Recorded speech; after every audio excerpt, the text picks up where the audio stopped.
What are you doing, Grumpy? Grumpy bird on his stand. Yeah. You're grumpy, you're nippy. What? You're bitchy.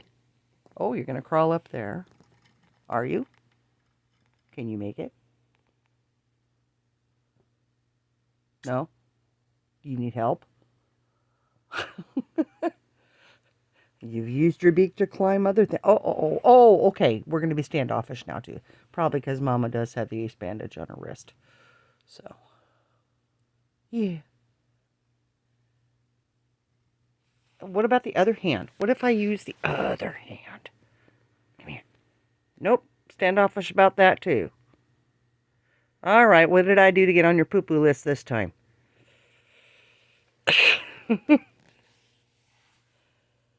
What?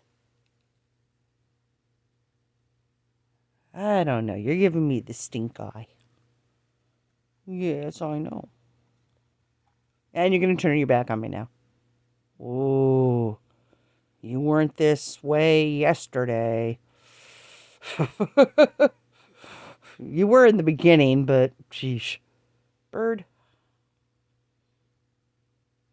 My guess is that you've seen the kitty a few times. But she pretty much doesn't care about you, dude. She doesn't. She just wants a place to crawl into and hide. She's managed to get underneath your door. So, I really do have to do something different, though, when it comes to that. When you live in a mobile home that's about 40 years old, yeah, the doors aren't exactly perfect. So, oh, great. Now you're going to poop on me. Or poop on it. Yeah. Hey, here's your close-up. Look at that gorgeous boy. Look at him. Oh, look at that boy. Yeah. You are gorgeous. Oh, what? Psst, psst, psst, psst. What? What a vision of handsome you are. Yeah, boy. Uh-huh. All right, Zig.